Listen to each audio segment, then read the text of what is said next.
Bonjour à tous et bienvenue dans cette nouvelle capsule où nous allons parler du vecteur vitesse. Alors pourquoi utiliser un vecteur vitesse? Nous avons vu dans la première capsule du chapitre que pour décrire le mouvement d'un objet que l'on appelle système, comme cette quille, il faut préciser le référentiel d'étude, ici le référentiel terrestre. Il faut ensuite modéliser le système étudié par un point pour en simplifier son étude. En effet, le mouvement de la quille est complexe et si on remplace la quille par un seul point, la description du mouvement est beaucoup plus simple. On perd malheureusement lors de cette modélisation des informations sur le mouvement comme la rotation de la quille. Prenons un autre exemple, le cas d'une balle de tennis lancée sur une table dont la chronophotographie est celle de l'écran. Le système étudié est le centre de la balle, le référentiel d'étude est le référentiel terrestre. La chronophotographie seule ne nous permet pas de connaître le sens du mouvement. En effet, la balle peut aller vers la droite ou vers la gauche.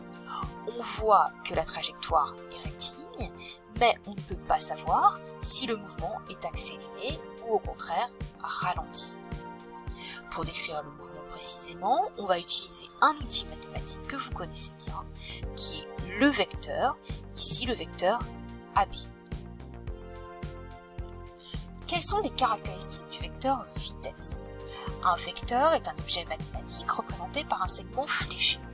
Le vecteur vitesse est noté V. Première caractéristique, son sens, celui du mouvement. Deuxième caractéristique, sa norme, qu'on appelle aussi valeur ou intensité. Il s'agit de la valeur de la vitesse. Elle dépend de l'échelle fournie. Si la valeur de la vitesse est de 28 mètres par seconde et que l'échelle est de 1 cm pour 14 mètres par seconde, alors le segment fléché correspondant au vecteur vitesse devra mesurer 2 cm. Dernière caractéristique, la direction du vecteur vitesse. On dit que la direction du vecteur vitesse est tangent à la trajectoire. Mais que signifie tangent à la trajectoire? Être tangent à la trajectoire signifie selon la tangente à la courbe. La tangente à une courbe en un de ces points est une droite qui touche la courbe au plus près, comme le montre l'animation à l'écran. Donc, les trois caractéristiques du vecteur vitesse sont sa direction, tangent à la trajectoire, son sens, celui du mouvement, et enfin sa norme, donc qui correspond à la valeur de cette. Si on reprend l'exemple de la balle lancée sur la table et que l'on représente les vecteurs vitesse, on voit à l'aide des vecteurs vitesse que le mouvement de la balle est rectiligne et ralenti. Un autre exemple, cette chronophotographie où l'on a représenté les vecteurs vitesse à l'instant 1, 3 et 5. Le vecteur vitesse est constant.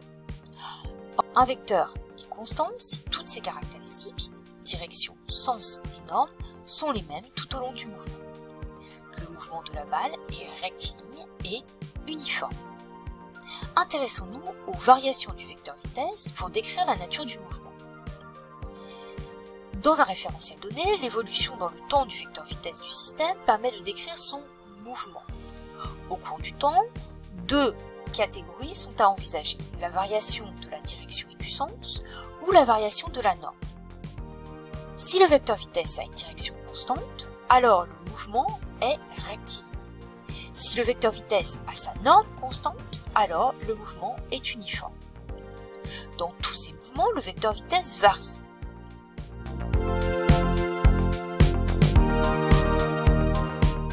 Pour la première chronophotographie, la norme varie.